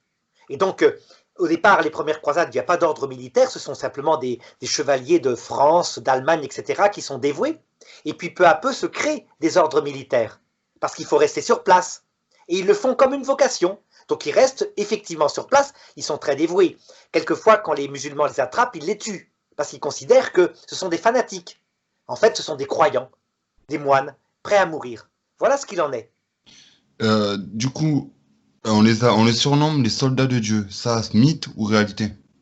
Oui, ils se considèrent comme tels, mais attention, pas pour faire n'importe quoi. Ils appliquent les règles de l'Église. On n'extermine pas.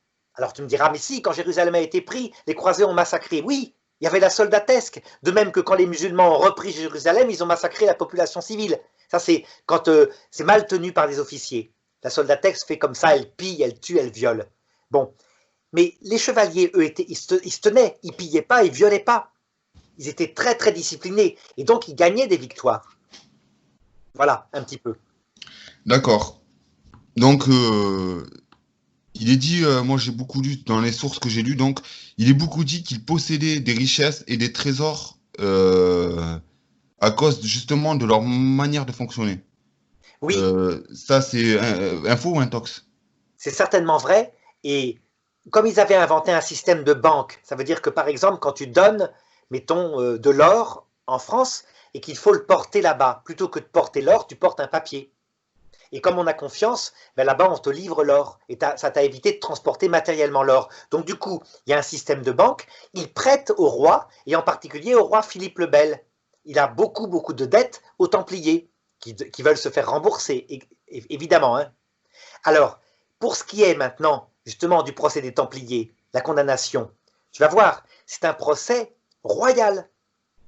C'est typique. Ça veut dire qu'en fait, Philippe le Bel décide, pour une raison ou pour une autre, peut-être pour des raisons financières, de mettre tout l'ordre des Templiers en France à l'amende et de récupérer leurs biens. Et qu'est-ce qu'il fait pour ça? Il organise une opération de police le même jour, tous les Templiers sont arrêtés et on se met à les torturer. Mais pas la torture d'église. L'église n'est pas au courant. Hein. Le pape Clément est à Avignon, il est mis au courant plus tard. Et donc c'est des tortures royales. Et donc tu as des aveux. Tu ne peux pas résister à ça quand on te brise les os, etc. Et donc, ils les font accuser de quoi? Tu as remarqué que sur l'enseigne des Templiers, il y a toujours un cheval et deux hommes qui le montent. Ça, Oui. c'est pour indiquer que, un peu comme d'ailleurs font les soldats américains, un soldat est tué, on ne laisse jamais son corps. On te promet, t'es blessé, on te rattrape, on te ramène, etc. Ben, c'est pareil, ils ont à peu près la même morale, c'est-à-dire qu'un Templier est frère d'un autre Templier et jamais on abandonne le camarade. Alors, est-ce qu'il y a eu de l'homosexualité chez eux? Ben, peut-être qu'il y en a eu un peu, mais ce n'était pas organisé. Mais il y en a eu sûrement, il y en a eu partout. Ça, après, si tu veux bien, excuse-moi, mais on va y venir dessus parce que j'ai lu beaucoup de choses aussi sur justement sur. Moi, ce que je voulais savoir, c'était justement par rapport donc parce qu'il faut savoir que les Templiers étaient divisés. Tu le disais tout à l'heure en début quand on a commencé sur les Templiers, tu disais qu'ils étaient divisés, ils étaient un peu éparpillés partout entre la France donc et Jérusalem. Mais Oui, ça se nommait les commanderies, hein, si je m'abuse. les commanderies, oui. Mais à Voilà. l'époque du roi Philippe le Bel, ils ont quitté toutes les terres. C'est fini, la Terre Sainte a été perdue, donc ils sont rapatriés en Europe. Oui, mais les guerres qui menaient là-bas, c'était pour justement pour rétablir la Terre Sainte, enfin pour reconquérir la Terre Sainte. Et à l'époque de Philippe le Bel, c'était fini. Personne n'y allait plus, on pensait que c'était fichu, donc on ne pouvait plus faire de croisade comme avant. Tu vois, D'accord. quand tu penses que je crois que c'est le grand-père de Philippe le Bel, c'est Saint-Louis. Il meurt de misère à la porte de Tunis, tu vois. Enfin, ça se passe lamentablement. Donc, résultat, les gens n'ont plus tellement envie d'y aller, quoi. Ça se passe assez mal. Eh bien, les Templiers sont donc devenus une espèce d'instance riche avec des commanderies. Et le roi, apparemment, a convoité leurs richesses pour une manière ou pour une autre. Peut-être parce que l'État était endetté. Parce que j'entendais, excuse-moi, il y a le chat qui, parce que j'entendais souvent dire aussi que justement, tu vois, tu faisais, moi ma question c'était ça parce que tu faisais allusion au quand tu partais par exemple de Paris pour aller à Jérusalem, donc faire ton pèlerinage, tu laissais ton or, entre guillemets, à la commanderie de la ville où c'est que tu habitais, et ça marchait par banque. Donc c'est comme si je laissais mon argent dans mon agence à Poitiers, que j'allais à Toulouse pour retirer par exemple cet argent-là dans la même agence. Mais par contre, j'ai entendu dire, moi, que s'il arrivait, par exemple, si t'arrivait quelque chose, toi, en tant que pèlerin sur la route, tu mourais ou t'étais pillé, enfin, ou t'étais tué pendant ta route, ils s'octroyaient le droit quand même de garder tes biens. Pas forcément, mais s'ils n'étaient pas réclamés, oui, évidemment, comme toutes les banques, comme a fait la Suisse par exemple pendant la Seconde Guerre mondiale. Les comptes qui n'ont pas été réclamés, ben, elle les a gardés. Par contre, quand la famille réclamait les sommes, parce que ce n'étaient pas des sommes forcément énormes, dans la mesure où c'était souvent des pèlerins individuels, eh bien à ce moment-là, ils les rendaient à la famille. Donc ils se comportaient bien là-dessus. Ce n'étaient pas des gens qui étaient pervers, mais les gens donnaient énormément. En général, ils ne reprenaient pas. Ils donnaient aussi pour que ça se développe. De même que les monastères se sont enrichis toujours, parce que, regarde, quand tu veux ton salut éternel, que tu n'as pas d'enfant, et qu'il y a un monastère, ben, tu vas donner ta maison au monastère. Et résultat, petit à petit, le monastère, il devient un énorme en territoire, etc. Donc il attire les convoitises. Résultat, périodiquement dans l'histoire, l'État a pillé les biens d'église. Et l'église s'en est retrouvée plus pauvre, ce qui était très bien pour elle, finalement. Tu vois? Eh bien, Mhm. je pense que Philippe le Bel, ça a peut-être été pareil. Ça a été peut-être pareil. Est-ce qu'il croyait dans la perversion des Templiers? C'est pas du tout sûr, parce que la méthode pour leur arracher les aveux est une méthode abominable. Et ça, il n'est pas plus idiot que nous. Quand on te casse les pieds, que tu as de l'infection qui s'y met après, etc., tu avoues tout ce que tu veux, mais ne me tuez pas. Est-ce que tu étais homosexuel? Oui, je l'étais. Est-ce que tu as adoré Baphomet? C'était un espèce de démon. Oui, je l'ai adoré. Est-ce qu'on te faisait marcher sur la croix? Alors, certains ont dit, oui, on leur faisait marcher sur la croix. À un moment donné, il y avait un rituel parce qu'on leur apprenait à résister à la torture, justement, s'ils étaient faits prisonniers. C'est peut-être ça l'explication. Un peu comme, par exemple, quand tu pars en Afghanistan comme un soldat américain, on te dit, si tu es dans les forces spéciales, tu dois apprendre à résister aux coups de poing. Et on te fait un apprentissage. Tu vois? Ouais, Et ouais. eux, on a tout interprété à mal, et donc c'est très suspicieux tout ça. D'autant plus que il a fait un simili procès d'inquisition, parce que Philippe le Bel, il jugeait quand même des gens d'église. Donc qu'est-ce qu'il a fait? Il a fait pression sur le pape, qui lui ne voulait pas accuser les Templiers, du tout, mais qui était en position très fragile. Et alors il a accumulé les preuves. Et dans les autres pays d'Europe, on n'a pas fait ces procès, et on n'a jamais accusé les Templiers. C'est en France qu'ils ont été comme ça torturés et exécutés. Mais si je fais un petit peu le récapitulatif de tout ce qu'on vient de dire au cours de cet entretien, l'Inquisition comme l'ordre du Temple, tout est né en France, hein. Oui, c'est né en France, donc il y avait le plus grand nombre des Templiers qui étaient en France. Alors, comme je t'ai dit, tu fais avouer quand tu as des braves gens, serviteurs de l'Église, serviteurs du Christ, que tu tortures de tous les moyens possibles, tu en auras 30% qui vont avouer, hein, c'est évident. Toi-même, je te branche sur le 220 volts, tu as vu tout, c'est logique. Hein. Forcément. Mais oui, bon, Mais bon, ils n'avaient pas 220 volts à l'époque, hein. oui, c'était comme ça, c'était vraiment l'horreur. Et alors, donc c'est un procès inique. C'est un procès inique qui n'a aucune valeur au point de vue du droit canonique, hein, et qui, Mm. je pense, ils n'ont peut-être pas été réhabilités, mais ils mériteraient de l'être un jour. Vraiment. D'accord. Comme l'a été Jeanne d'Arc. Jeanne d'Arc a été, elle, réhabilitée. D'ailleurs, Jeanne d'Arc, ses voix et tout ce enfin, elle a été déclarée sainte, je crois, non? Elle a été canonisée, déclarée sainte. Donc pour nous, c'est une sainte personne. Absolument. Elle est D'accord. sainte. Et alors, martyr. Martyr, le plus grand des martyrs qu'on puisse imaginer, puisque martyrisé par sa propre Église. Mais par un procès d'inquisition déviant, comme tu peux le voir, c'est-à-dire jugé parti, avec beaucoup d'histoires politiques, la volonté de la transformer en sorcière pour casser l'honneur du roi de France, etc. Donc tu vois, tout est mêlé là-dedans, comme ça se passe habituellement pour l'être humain. D'accord. L'évêque Cochon, c'est grave. Hein. Oh, Il est ambigu cet homme-là. Après, il s'est comporté plutôt bien, il a été un évêque moyen, il a fait beaucoup de sanctuaires à la Sainte Vierge. Qu'est-ce qu'il avait dans la tête? J'en sais rien. En tout cas, il n'a jamais été archevêque. Il voulait être qu'archevêque, hein. Il n'a jamais été. Il est resté évêque de Lisieux et il est resté comme ça. d'accord. Merci pour ce complément d'information. Donc, je te demanderai ensuite de nous pencher sous les différentes croisades. Donc, on parle tout à l'heure qu'on parle de Templiers, croisade, pas croisade. Donc, toi, en tant que théologien, qu'est-ce que tu peux déjà nous enseigner à ce sujet? Et est-ce qu'elles ont été toutes pour de nobles causes? Pas toutes, malheureusement. Certaines ont été gravement détournées. D'autre part, tu dois savoir que dans l'être humain, il y a plusieurs choses. Il y a de la ferveur, mais il y a aussi de l'ambition terrestre. Et donc la première croisade était certainement fervente, vraiment. De même que Saint Louis, par exemple, quand il a organisé, je crois, c'était la 7e croisade ou un truc comme ça, il le faisait de tout son cœur. Ça, c'est un vrai croyant, c'est un saint, hein, c'est pas pour rien.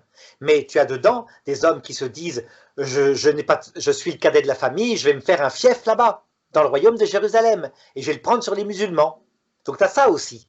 Résultat, l'homme, quand tu l'envoies comme ça avec la guerre, eh bien, il peut détourner des croisades. Par exemple, l'une des croisades qui a été détournée, c'est la fameuse croisade qui a abouti au sac de Constantinople. Tu connais peut-être l'histoire, hein. En fait, les croisés acceptent de payer les navires vénitiens pour les emmener à la croisade, donc ils partent avec les bateaux, mais les Vénitiens, comme ils n'ont pas assez pour payer, leur demandent en attendant de faire une petite expédition pour leur compte, c'est-à-dire ils avaient un ennemi, une petite ville qui leur résistait, et donc de la prendre, ce qu'ils font. Et puis ensuite, du coup, ils les emmènent à Constantinople, et là, ils leur suggèrent, et pourquoi vous ne prendriez pas Constantinople? Ouais. Constantinople, c'est la capitale de l'Empire romain d'Orient, c'est la chrétienté. Eh bien, ils l'ont fait. Et c'est comme ça que le Saint-Suaire a dû être rapatrié en France. Ils ont pillé des reliques, ils ont pillé des richesses dans les églises. J'ai J'imagine. surtout lu que ça, les reliques de la Passion dont tu parles, c'est plus, effectivement, c'était Saint-Louis, je crois, et notamment pour la couronne d'épines, il s'est Saint-Louis rendu, d'Épine, là, Saint-Louis, il a voulu vraiment aider financièrement les empereurs de l'Empire romain d'Orient. Alors que pour le Saint-Suaire, c'est un pillage. C'est un D'accord. qui est bien Tu plus parles gros. du Saint-Suaire de Turin, c'est ça? Oui, voilà.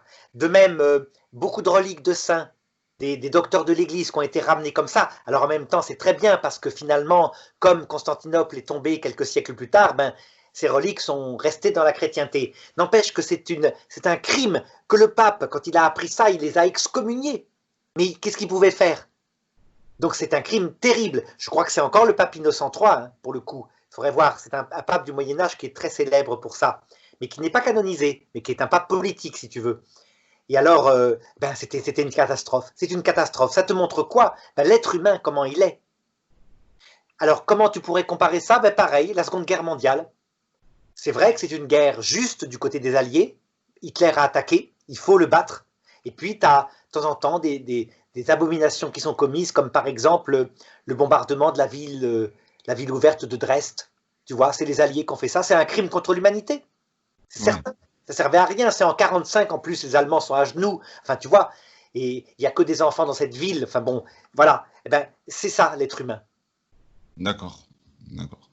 Est-ce que là, de tête, tu pourrais nous citer le nombre, donc, le nombre de croisades et nous dire, enfin, juste nous dire en quoi elles consistaient. C'est-à-dire, première croisade, ça consistait, je crois, à la reprise de Jérusalem après la première conquête des musulmans de la Terre Sainte.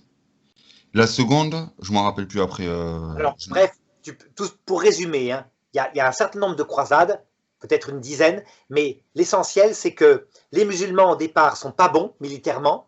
Ils sont stupéfaits par le déboulement de l'armée chrétienne, qui établit un vrai État pieux à Jérusalem, avec à sa tête un roi. Le roi, je crois, il s'appelle Baudouin, Baudouin Ier de Jérusalem. Et donc, c'est une entreprise vraiment de piété. Mais tu dois savoir que c'était tellement la piété que beaucoup de gens étaient partis pour la croisade comme un pèlerinage pour aller dans la vie éternelle. Il y a même eu des croisades d'enfants à cette période-là, qui ont évidemment tous été massacrés ou alors mis comme esclaves par les musulmans. Comment veux-tu qu'ils s'en sortent? La croisade n'a réussi que par les chevaliers en armure, qui eux, évidemment, ont gagné sur les musulmans. Et puis alors, les musulmans stupéfaits, quelques années plus tard, 25, 30 ans, 40 ans, se sont redressés, ont reconquis des terres, et là, deuxième croisade, pour reprendre de nouveau Jérusalem, etc.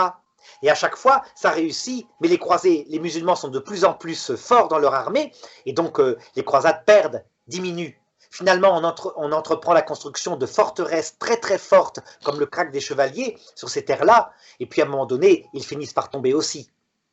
D'accord. Merci, ouais. Les princes musulmans étaient un peu comme nous. Ils se sont comportés parfois horriblement, mais parfois très noblement.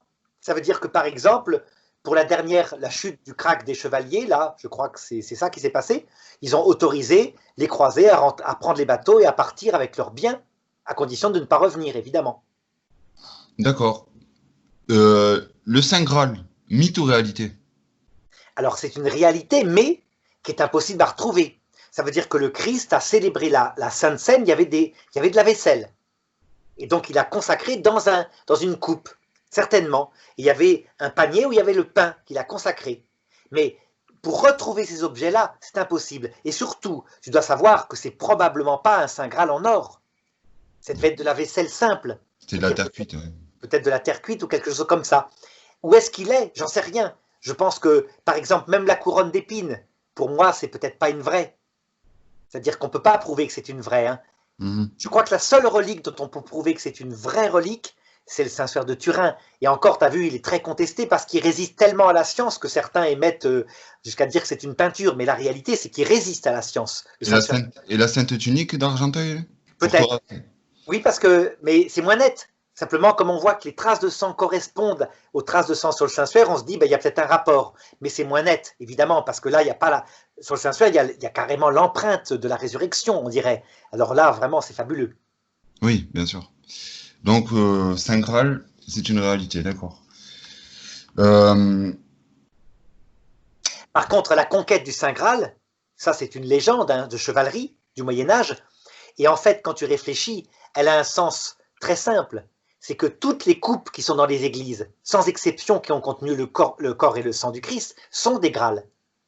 Ça veut dire que le calice du prêtre est un Saint Graal. D'accord. Oui. Bon à savoir ça aussi. C'est pour ça que si tu vas sur une brocante et que tu vois à vendre de la vaisselle d'hôtel, il faut la racheter, la mettre de côté tant que l'église est en crise, et puis la rendre un jour à l'église pour que les prêtres, les jeunes prêtres qui célébreront, puissent célébrer dans ces vases qui sont sacrés. Oui, ils sont consacrés. Donc, oui, ouais. Que ce soit Saint-Louis ou le pape lui-même, ils étaient quand même un peu les soldats de France, non?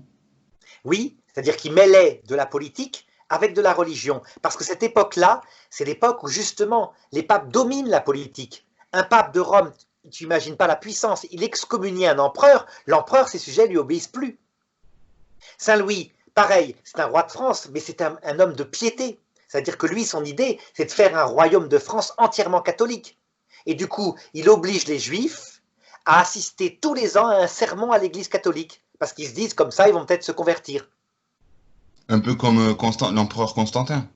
Voilà, c'est-à-dire que c'est une volonté millénariste, en fait. Et Saint-Louis, ben, Dieu va l'éduquer, parce que son projet qui est plein de générosité, je l'admets, hein, tout à fait, mais n'empêche que c'est pas ça. Le royaume de Dieu n'est pas de cette terre. Le royaume de Dieu est pour l'autre monde. Et donc, il va lui apprendre la pauvreté par sa mort dans les croisades, justement. Avec tu sais, il a eu la diarrhée, quoi, tout simplement. Il est mort, il s'est vidé comme ça, donc c'est une mort humiliante, mais qui a fait de lui un saint. Il a compris. Et après, j'aimerais, pour terminer donc le sujet des Templiers, en creusant vraiment sur Internet mes sources, j'ai pu lire à plusieurs endroits, du coup dans plusieurs articles. Alors pour moi, c'est plus de la rumeur et du mythe que de la réalité. Toutefois, je suis quelqu'un, je pense maintenant que tu me connais, j'ai l'esprit assez ouvert. Et justement, j'aimerais que tu m'aides et que tu aides l'audience aussi à discerner le vrai du faux là-dedans. Il est dit que les Templiers, tu vois, tu faisais mention par exemple à Baphomet tout à l'heure. Et bien, il est dit que certaines branches, on va dire, des Templiers, parce que donc certaines commanderies lui vouaient carrément un culte. Est-ce que ça c'est vrai ou pas? Moi, je pense que c'est faux, c'est très faux, que ça a été quelque chose qui a été inventé comme ça. Il y avait peut-être des rituels d'entrée chez les Templiers qui étaient des rituels de bizutage aussi, c'est possible. Mais regarde, si tu prends un bizutage qui se fait pour les étudiants actuels et que tu veux mettre un étudiant à l'amende, tu peux très bien l'interpréter à charge ou à décharge. Ouais, mais tu peux pas dire, en fait, excuse-moi, hein, mais tu peux pas dire que, oui, il y a des soldats, des Templiers qui commettent des exactions, et que dans ces exactions-là, ben, ça, quelque part, ça sert le démon, faut dire ce qui est, quoi. Bien sûr, tout le péché des hommes, mais le problème, c'est pas ça, c'est qu'on les a accusés d'être véritablement par structure une entité dévouée au démon. Oui, mais c'est pas qu'un témoignage, Arnaud, c'est ça que je veux dire, c'est beaucoup de personnes, et même je crois qu'il y a des historiens, des exégètes, enfin pas des, comment t'appelles ça? Pas des exégètes, mais je sais, des spécialistes en fait qui se sont penchés là-dessus, qui disent effectivement, il y a des traces historiques comme quoi certaines commanderies vouaient des cultes aux démons. En réalité, tout ça, ça a été extorqué par la torture. Vraiment. Ça veut dire qu'en fait, tu comprends bien, ce sont des moines. Il y a eu au cours de l'histoire de l'Église des moines décadents, ça peut arriver. Mais ceux-là, par cette vocation militaire, sont plutôt des moines très dévoués, parce qu'ils risquent leur vie, et ils sont en tête des combats. Donc, on ne peut pas imaginer ça. Tu vas pas, regarde, prends toi-même, imagine que tu vives à l'époque et que tu deviennes templier. Tu le fais pourquoi? Mais pour défendre les pèlerins. Et tu le fais pour servir le Christ. Et tu dis, ma vie, je ne me marierai jamais, je vais mourir peut-être à la guerre, dans cette misère, parce que tu es au courant, hein, ça se passe pas facilement, c'est pas romantique. Et bien, donc tu vois bien, ça ne peut pas coller. Tu verrais adorer un démon, je sais pas quoi, tu dirais, mais c'est quoi cette maison, je m'en vais. Forcément. Par contre, si on te coupe en morceaux, qu'on te torture, qu'on te brise les os, mais tu dis tout ce que tu veux. Donc ça n'a aucune valeur pour moi. Ces aveux sont des aveux extorqués. Par rapport aux histoires, je sais pas si tu as lu ça toi aussi, les prisonniers de guerre qui faisaient, notamment ceux qui n'étaient pas catholiques. Non, non, ils avaient une attitude avec des lois de l'Église. Les lois de la guerre ont été instituées très tôt. Parce que j'ai lu, ouais, effectivement, nombre d'exécutions aussi, juste parce qu'il y en a qui refusaient de quelque part de se convertir, quoi. Non, ça c'était strictement interdit pour le coup. Ce qui ne veut pas dire qu'il n'y en a pas eu parfois. Quand par exemple tu as une foule de chevaliers qui sont à peu près de 18 ans, 19 ans, qui prennent la ville de Jérusalem, ben, ils passent au fil de l'épée, et puis ils passent même les chrétiens au fil de l'épée. Ils n'ont pas fait de, c'est incroyable ce qui s'est passé. Tu vois, ils sont dans une ruée de pillage, pris par la passion du combat. Quant à dire que c'est organisé avec des massacres de musulmans parce qu'ils ne voudraient pas se convertir à l'islam, ça non, c'est une pratique interdite strictement par l'Église catholique. Et pour te montrer, à l'époque, tu sais, on reproche actuellement au pape François, par exemple, de faire une démarche avec un contrat pour l'éducation, en disant c'est humaniste et c'est sans Dieu. Mais les papes ont toujours fait ça. Ça veut dire qu'il faut bien se rendre compte que, à l'époque de la conquête barbare de l'Occident chrétien, les papes, qu'est-ce qu'ils vont faire sans arrêt? Prendre des initiatives pour diminuer la guerre. Et donc, première initiative, elle ne peut être faite qu'entre des professionnels. Interdiction d'y mêler le peuple. Tu te rends compte? Tu diminues le nombre de morts par 1-0. Tu passes de 300 000 morts à 30 000 morts. Oui. C'est ça. Deuxièmement, on ne se bat pas les jours de fête, etc. Interdit. Troisièmement, les prisonniers, on ne les tue pas. On ne les tue pas. On peut par contre demander une rançon, qui permet d'ailleurs de faire libérer des prisonniers ennemis. Le droit des prisonniers est inventé par l'Église, ce qui n'empêche pas le roi d'Angleterre, pendant la guerre de 100 ans, de faire égorger en pleine bataille les prisonniers français, parce qu'il se dit sinon ils vont se remettre à combattre et je vais perdre. Oui, pour pas qu'il y ait un soulèvement. Exactement. Donc tu vois, c'est-à-dire que des exactions qui peuvent avoir lieu et des trucs qui sont évidemment du déshonneur, mais qu'on verra dans toute guerre, se passe aussi pendant la guerre. C'est pas des guerres, tu sais, en dentelle, hein, c'est des guerres véritables qu'il y a. Mais tu constates ça. Et alors, elle va avoir du mal, l'Église, parce que l'âme humaine est comme ça, elle est violente. Et donc, elle va reprendre sans arrêt des lois. Et à un moment donné, ben, elle va détourner la violence des chevaliers occidentaux pour la reconquête de l'Espagne et pour les croisades. Ensuite, ouais. Justement, en me disant ça, je suis en train de penser, donc, j'étais en train de te demander, pour toi, donc, le fait que les Templiers aient voué un culte aux démons, c'est archi faux, hein, c'est faux. Hein. Ah oui, c'est certain, c'est Donc, certain. plus donc là, c'est pour vous l'audience qu'on le dit, c'est plus du mythe que de la réalité, le fait d'entendre dire que l'ordre du Temple vouait des cultes aux démons. Voilà. C'est inimaginable. D'ailleurs, tu verras la même légende actuellement chez les protestants évangéliques. Ils te disent que le Vatican voue un culte aux démons. Et ils le prouvent. Ils disent, regardez le chant de Pâques. Lucifer, oui. Mais on en avait parlé, oui, effectivement. On en avait parlé. Et alors, c'est un manque de culture pas possible, puisque Lucifer, Lucis Ferro, je l'ai dit, c'est une hymne de l'époque, du début de l'Église. L'Église, elle a quand même 2000 ans, hein. Et donc, il chante le Christ, parce que dans la Bible latine, traduite par Saint Jérôme, le Christ s'appelle Lucifer, le porte-lumière. Hein. Voilà, exactement. Tout simplement. Donc, ce sont des légendes, et tu ne peux pas les arrêter comme ça. D'accord. Et donc, c'était juste pour on va dire, l'entretien va toucher à sa fin. Donc, en guise de chute, je te demanderai ceci. Est-ce que tu penses que toutes ces polémiques, on va dire, qu'il y a eu autour des Templiers, le fait de vouer un culte aux démons, le fait de posséder des trésors volés, de massacrer des populations ou des prisonniers de guerre, est-ce que tu penses que justement, parce que tu parles beaucoup de Philippe le Bel, il faut savoir que Philippe le Bel, à cette époque-là, était le roi de France. Et que, moi, ce que j'ai lu, ce que j'ai compris dans ces sources-là, c'est qu'il est instigateur de la fin des Templiers, en fait.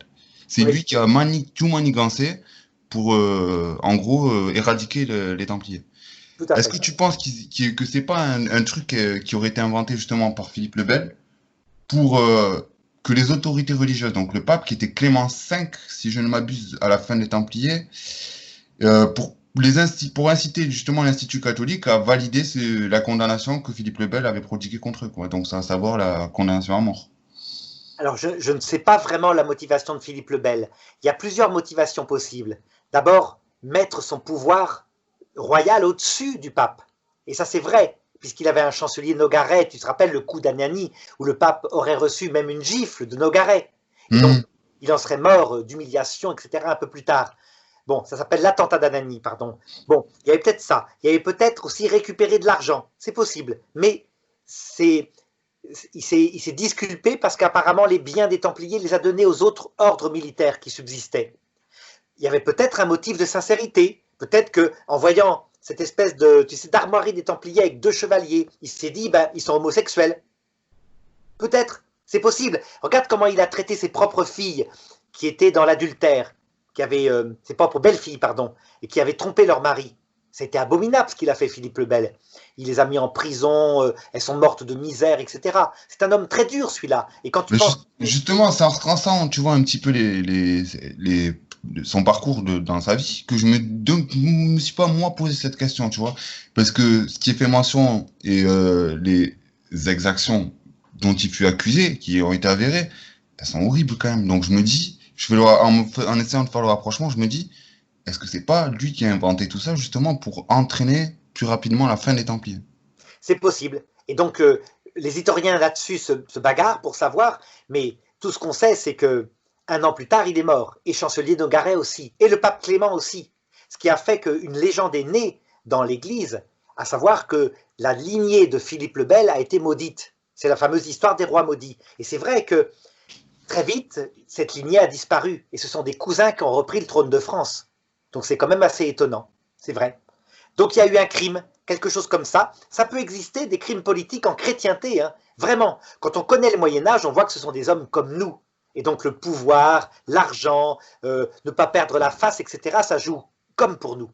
Donc, si je te parle de Jacques de Molay et toutes les histoires, toutes les légendes ou les mythes qui y sont liés, qu'est-ce que tu peux nous dire sur cet homme, ce qui est vrai et faux? Moi, j'ai tendance à croire qu'il était parfaitement innocent. Pourquoi? Parce que lui, c'est pas Jeanne d'Arc, hein, Jacques de Molay. Jeanne d'Arc, elle ne pouvait pas savoir, elle a 19 ans. Mais lui, c'est le chef des Templiers. Et donc, il avoue sous la torture, mais ça, comment lui en vouloir? Et puis après, il nie, il dit, ça m'a été arraché sous la torture. Jamais, jamais il n'y a eu chez nous des choses là. Nous servons notre Seigneur, etc. Et donc, il est relapse. En niant, t'es relapse. Et donc, t'es livré au bras séculier, et donc il est mis à mort. C'est trop facile. Alors, comment est-ce qu'ils font? Ben, ils se servent d'anciennes lois qui datent du IVe siècle, où quelqu'un qui trahissait le Christ pouvait tomber une fois, et la deuxième fois, il était excommunié. Et on l'a appliqué pour le livrer au bras séculier, et le pauvre a été exécuté. Donc le fait qu'il savait, en niant farouchement, une fois qu'il avait retrouvé sa santé, avoir fait quoi que ce soit ce dont on l'accusait, il savait que ça le conduirait à la mort. Et ça, c'est peut-être le signe d'une sincérité. Pourtant, le pape, il a validé la condamnation à mort. Il a bien... Il a validé parce que, tout simplement, le pape est à Avignon, il est sous le pouvoir du roi, et on peut dire qu'il y a véritablement un jeu politique aussi. Il se dit, mais qu'est-ce que va faire le roi? De quoi il est capable si je ne fais pas de la négociation, etc. Un peu comme pour Jésus. Il vaut qu'un homme meure plutôt que le peuple tout entier. Voilà, c'est à chaque fois comme ça. Ouais, mais bon, là, c'est quand même plus, je veux dire, plus tardif. Donc, il y a 2000 ans, on pensait d'une certaine façon, mais à l'époque des Templiers, on était déjà, enfin, bien que ce soit une époque, je dirais, très superstitieuse, hein, le Moyen-Âge, c'est à partir de là, d'ailleurs, où on sait qu'on a commencé à détailler les démons avec tu sais, les ailes de chiroptère, Oui, et comme ayant des cornes, alors que non, ce sont des anges et que le seul truc, c'est qu'ils se sont révoltés, quoi. tout à fait. Donc, Kevin, dis-moi. l'homme reste l'homme. Je sais pas, moi j'observe un petit peu, je m'amuse beaucoup avec cette affaire Raoult. Je ne sais pas s'il a raison ou pas, ce professeur. Nous sommes en plein épidémie actuellement en Europe. Raoult, il dit, j'ai utilisé un traitement au début de ceux qui étaient malades et je vois que la charge virale diminue. Et certains hommes de haut pouvoir ont interdit ce traitement. Eh bien, ils savent quoi? Ben, qu'ils risquent leur poste. Si jamais Raoult a raison, leur poste est mort.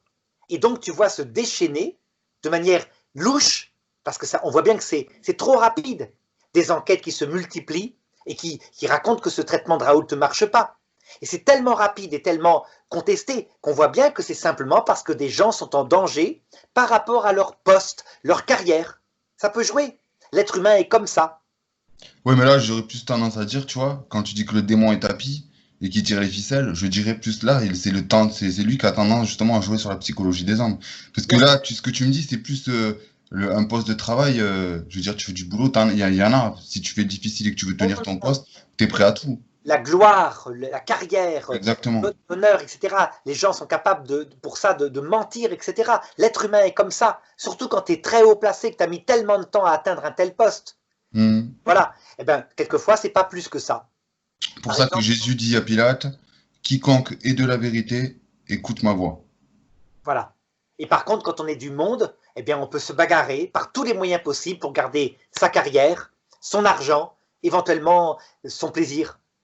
Et donc, ça, c'était beaucoup ce qui était reproché, notamment, et c'est ce qui est encore, je dirais, aux Templiers, justement.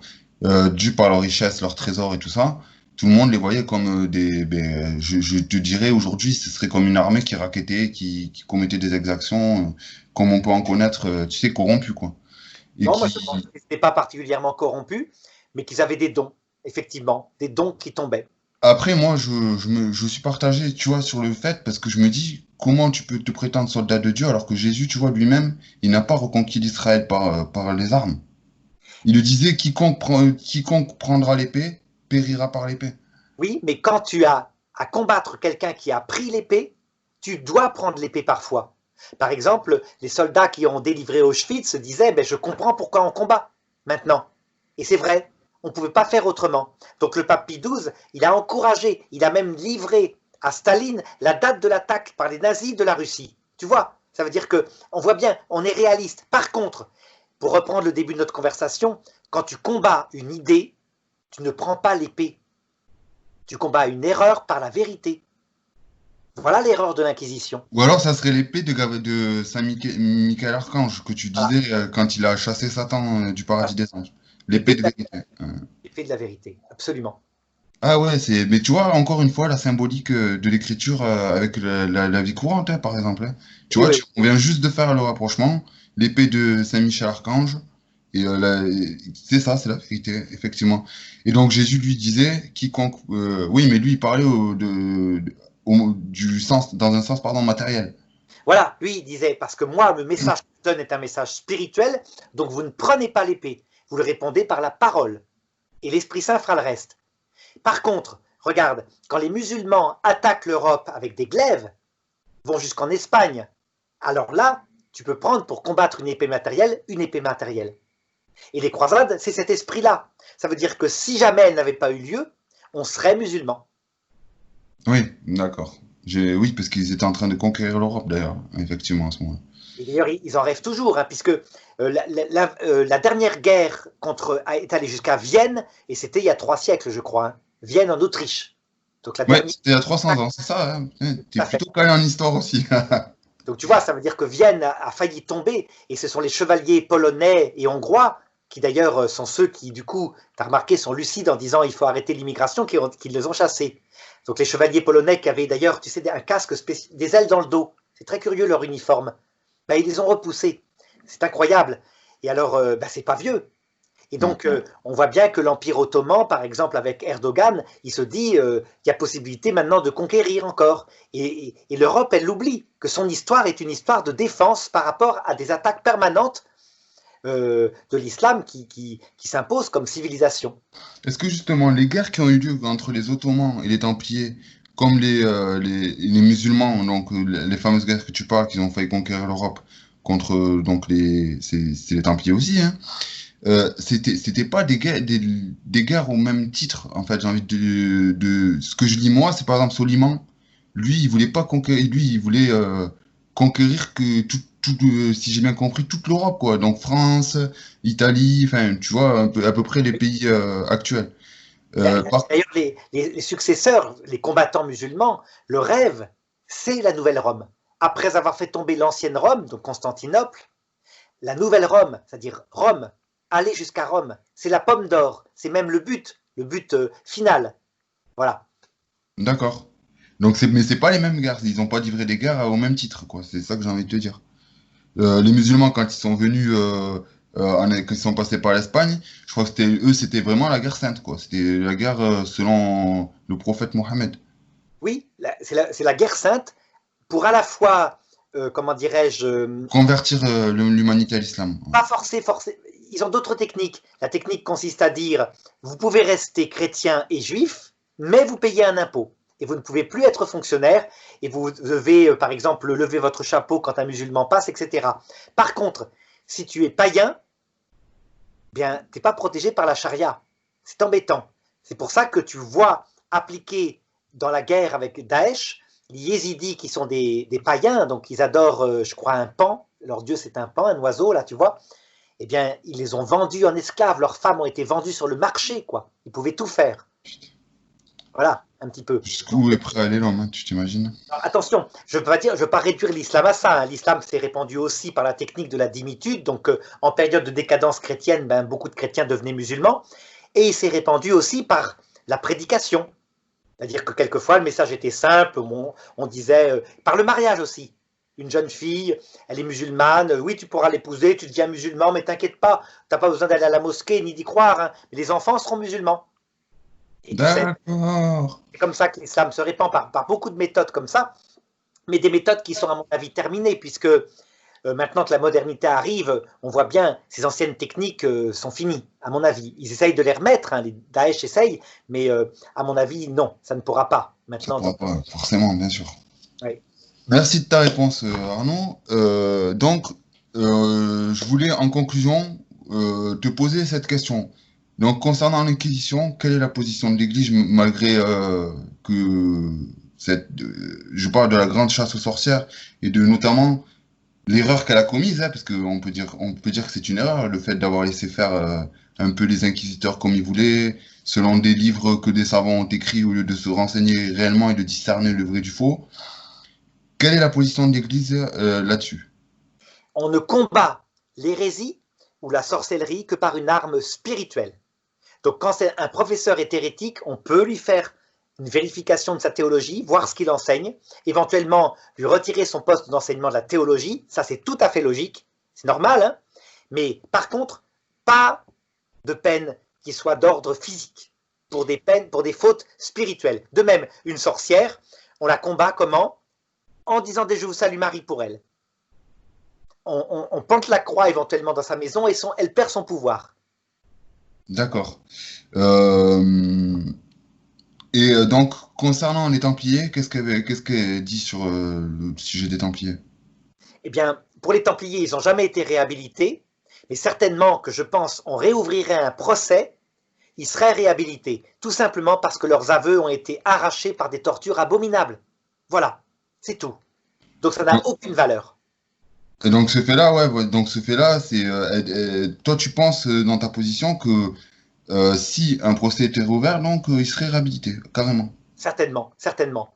Les méthodes sont, tu vois, c'est naturel. Hein. Les méthodes de torture pour arracher n'importe quoi n'ont aucune valeur à toutes les époques. N'importe quel homme le comprend.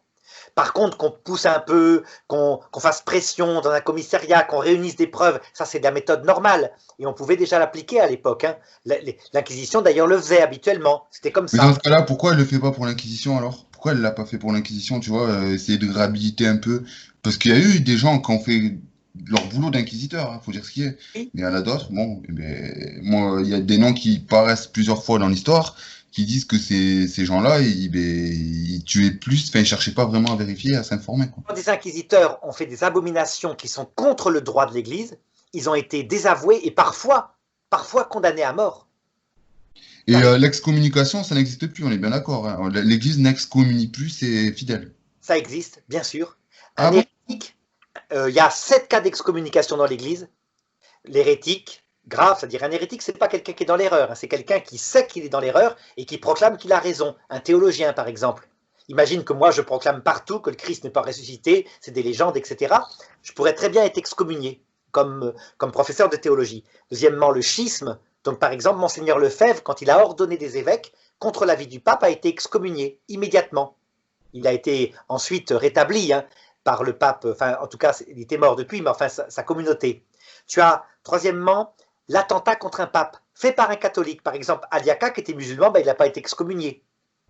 Quatrièmement, le secret de confession, si un prêtre le livre, c'est excommunication ipso facto, immédiate. Oui. Tellement c'est protégé le secret de confession. Quatrièmement, quand un prêtre couche avec une femme, et pour la rassurer, lui donne l'absolution après. Tu vois la technique de drague? Excommunication, majeure, hein, immédiate, dans le droit canon, hein, les textos. Et tu en as d'autres comme ça, tu vois, une série d'excommunications comme ça, j'en ai oublié encore, 2 cas qui tombent ipso facto, et puis d'autres qui peuvent être décidés par le pape ou par des évêques pour des cas particuliers. Mais est-ce que ça, c'est l'excommunication, donc, est-ce que ça te... Si t'es baptisé, c'est genre, pour eux, c'est comme si t'étais plus baptisé, quoi. C'est ça? T'es plus chrétien, quoi. Non, non, tu es toujours chrétien, mais tu ne peux plus aller à la messe, tu ne peux plus recevoir les sacrements. Ah oui, j'ai oublié l'avortement provoqué aussi, excommunication. Pourquoi? Parce que les gens croient actuellement que c'est très bien, alors qu'en fait, il y a un bébé, et qu'on tue ce bébé, on l'envoie dans l'autre monde. Hein. Donc, l'excommunication peut être pardonnée. C'est-à-dire qu'il y a, par exemple, pour l'avortement, ben, le prêtre a maintenant le droit de lever l'excommunication. Pour une femme D'accord. chrétienne qui l'aurait fait quand même, ou pour un médecin chrétien qui l'aurait fait, sauf évidemment l'avortement en cas de, tu sais, grossesse extra-utérine, hein, un avortement obligatoire dans ce cas-là, évidemment. Hein, tu vois, donc c'est l'avortement volontaire, quand l'enfant est en bonne santé ou que la mère n'est pas en danger, qui est condamné comme ça. Une autre question, elle me venait en tête. Oui, on parlait, tu sais, je sais plus dans quel épisode, dans quel entretien on en parlait, mais tu sais, je te parlais de damnatio memoriae. Je sais Oui, pas si tu sais ce que c'est. Et ça avait à voir avec l'Inquisition et les Templiers, ou pas du tout? oui, oui, c'était des peines spirituelles qui pouvaient être déclarées. Par exemple, quelqu'un qui était reconnu comme ayant, après sa mort, hein, comme ayant mal agi, vraiment, il était par exemple pervers et on ne l'a pas su, on le sait qu'après, on le découvre après. Eh bien, on peut salir sa mémoire après la mort. Mais attention, il faut pour ça que ce soit un crime et que la personne, il y ait une défense pour lui. Donc la damnation mémorielle, ça ne peut pas se faire comme ça, n'importe comment. Par Mais il y a exemple, des papes, ils l'ont prononcé, hein, pourtant, contre d'autres papes oui, qui sont morts. Hein, c'est tout à fait. quand même, c'est impressionnant. Là, je me dis quand même, donc là, tu vas déterrer un corps pour le juger, quoi.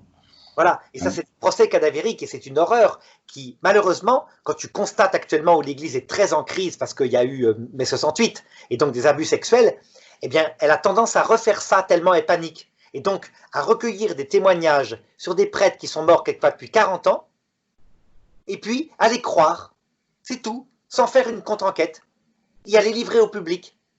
Et ça, c'est abominable. Je crois que c'est une chose parce qu'elle panique. Donc, il faut qu'elle retrouve ses sens et qu'elle se dise, quand quelqu'un est mort et qu'il ne peut pas se défendre, on ne peut pas damner sa mémoire comme ça. D'autant plus qu'il peut y avoir parfois des gens qui mentent. Oui, parce que là, pour moi, ça serait se substituer au Christ. C'est lui qui juge les âmes. C'est lui qui dit, c'est toi, même si, comme tu expliquais, quoi. Il te fait ta liste tes péchés, il se fait ton avocat en plus en te disant, oui, tu as fait ça, mais regarde ce que tu as fait de l'autre côté. Voilà. Ce qui veut te dire, ça veut dire quoi? Que l'Église, elle est faite d'hommes. Et que quand les hommes tombent dans un excès, comme par exemple le laxisme des années 60, elle peut paniquer et tomber dans la génération suivante dans l'autre excès. D'accord. Ok. C'est comme ça. C'est des humains, hein, Oui, et c'est des logique, hein. pécheurs. Des pécheurs. C'est Oui. logique. Eh bien, écoute, Arnaud, ben, je te remercie parce que là, tu vois, c'est un sujet qu'on me demandait, qu'on me demandait de traiter depuis quand même à quelques semaines. L'Inquisition, qu'est-ce que pense l'Église de tout ça?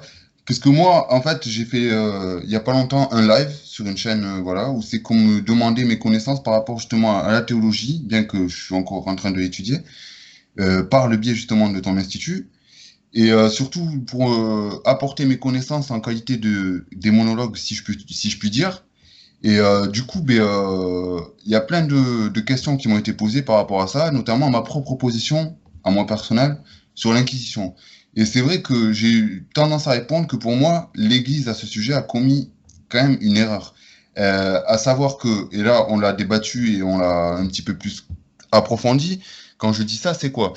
Ça veut dire pour ma part, quand je dis elle a commis une erreur, c'est d'avoir laissé peut-être des gens qui se sont sentis un peu pousser des ailes avec avec ce pouvoir-là, et qui ont commis ce que l'Église, justement, ne prônait pas, comme vous expliquez Arnaud dans cet entretien, à savoir des condamnations à mort et des peines arbitraires, Arnaud, hein, on peut dire ça. Hein, c'est clairement des fois des condamnations arbitraires qui étaient données par certains inquisiteurs.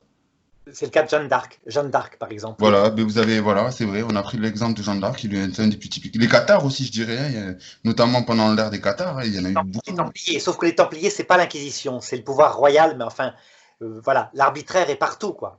Dans l'Église, c'était plus difficile, puisqu'il y avait, je te dis, un appel, des avocats, mais malgré tout, c'était pas parfait. Non, parce que l'homme n'est pas parfait, forcément. Voilà. Et donc, concernant les Templiers aussi, tu sais, beaucoup de la question m'a été posée, mais pourquoi l'Église, elle a créé les Templiers? Je pense que tu nous as tous bien répondu, tu nous as bien enseigné le... Parce qu'en fait, voilà, tout simplement, on avait besoin de personnes qui nous protégeaient, nous, chrétiens, quand on partait en pèlerinage en Terre Sainte. À l'époque, on n'avait pas forcément la police ou des forces armées qui pouvaient nous protéger. À la base, elle a été créée pour ça. Maintenant, comme dit Arnaud, et pour ma part, je pense la même chose, Arnaud, toutes les légendes et toutes les rumeurs qui courent sur les Templiers, comme quoi ils vouaient des cultes aux démons et tout ça, je pense que c'est plus tiré du folklore que de la réalité, quoi. Oui, oui, tout à fait. Même s'ils ont été accusés par un pape ou par les rois de France, moi je pense plus que c'est que. Enfin, et puis l'enseignement que tu m'as transmis aujourd'hui, ça m'a permis aussi d'ouvrir les yeux sur plusieurs facettes de ce problème-là. Et je me dis, là, maintenant, je me dis, effectivement, ma position personnelle, elle serait, est-ce qu'ils n'ont pas inventé ça, clairement, pour faire disparaître l'ordre des Templiers? Voilà. Voilà. Merci, Bon, Kevin. mais merci à toi, je te remercie encore une fois.